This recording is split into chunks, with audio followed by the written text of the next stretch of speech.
أعوذ بالله من الشيطان الرجيم بسم الله الرحمن الرحيم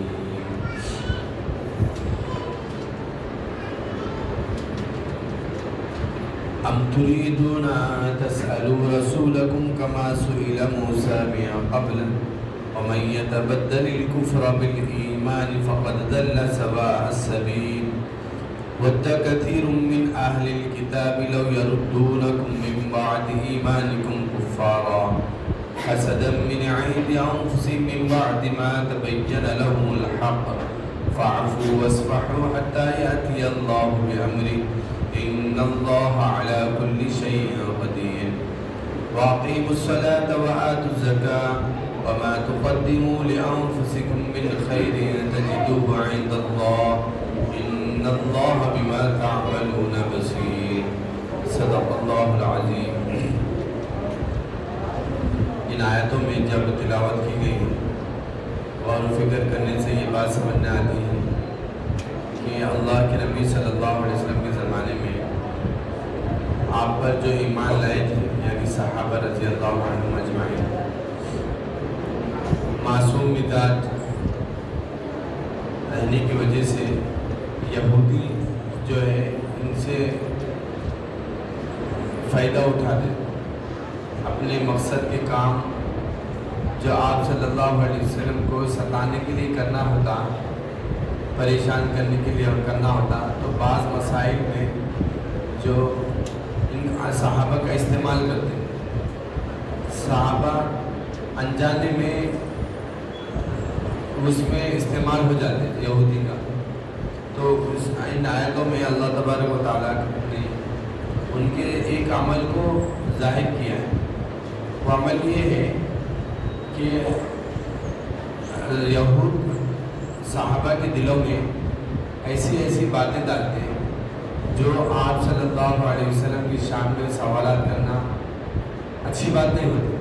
تو دلوں میں ڈاؤٹ پیدا کرتے نئے نئے سوالات پیدا کرتے جس سے صحابہ کیا کرتے اللہ کے نبی کے پاس جا کر اس کے بارے میں سوالات کرتے تاکہ مطمئن ہو جائے.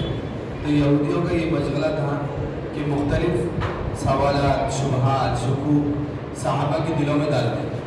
ان کا مقصد یہ ہوتا کہ یہ جیسے ایمان لانے کے بعد پھر ایمان سے پھٹ جائے کافر ہو جائے ایمان سے ہٹ جائے. ان کا مقصد یہ رہتا کس وجہ سے ایمان سے ہٹ جائے. ان کا مقصد یہ ہے کہ دل میں حسد کی وجہ سے اللہ کے نبی صلی اللہ علیہ وسلم سے دل میں حسد تھا ان کے لیے. کیوں؟ ہم پیچھے بھی سن کر آئے تھے کہ اللہ کے نبی صلی اللہ علیہ وسلم اس دنیا میں آئے اور نبوت کا دعویٰ کیے. نبوت اولاد بنی اسماعیل میں ملی آخری نبوت. تو ان کو یہ حسد تھا کہ ہمارے خاندان میں سے آخری نبی نہیں آگے بلکہ بنی اسماعیل میں سے آئے. تو اس وجہ سے یہ حسد تھا. یہ خود بھی ایمان نہیں لاتے حالانکہ ساری باتیں جان کر اور دوسرے جو ایمان لائے ان کے دلوں میں شکوک پیدا کرتے.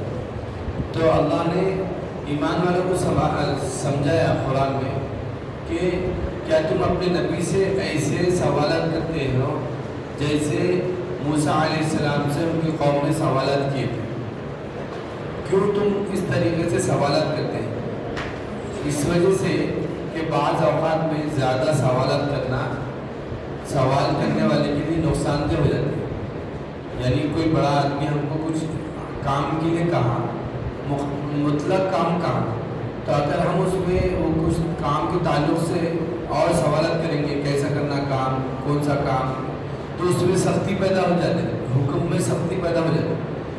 تو صحابہ رضی اللہ عنہ کو اللہ تبارک و تعالیٰ اس کام سے روک رہے ہیں کہ آپ تم لوگ بیجا سوالات کر کے اپنے اوپر زیادتی مت کر لو. ایک کام کرنے کو کہا گیا وہ کام کر لو اس کے بارے میں زیادہ تفصیلات زیادہ سوالات مت کرو. ایسا نہ ہو کہ وہ کام آسان جا کر مشکل ہو جائے تمہارے لیے کرنا مشکل ہو جائے.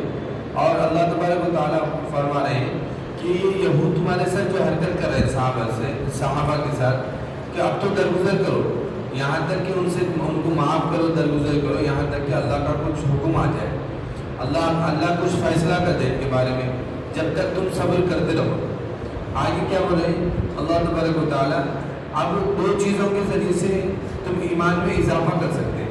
یہاں پہ دو چیزیں بتائیں، اکثر الگ الگ مختلف جگہوں پہ اللہ نے احکامات نازل کی، تو اللہ تبارک و تعالیٰ یہاں پہ دو چیزوں کو لے کر کہہ رہے ہیں کہ تم اس پر عمل کرتے رہو اور تم اپنے آپ کو مضبوط کرتے رہو ایمان میں۔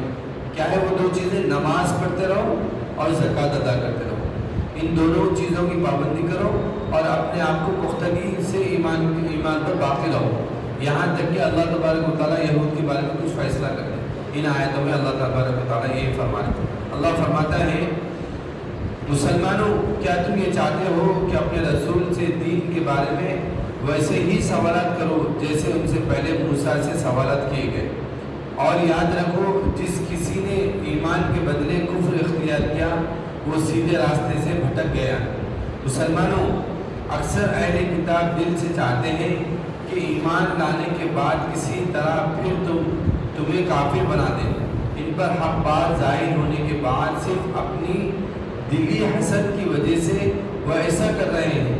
خیر اب تو معاف کر دو اور درگزر کرو یہاں تک کہ اللہ اس معاملے میں کوئی اور حکم بھیجے، بے شک اللہ ہر چیز پر قادر ہے۔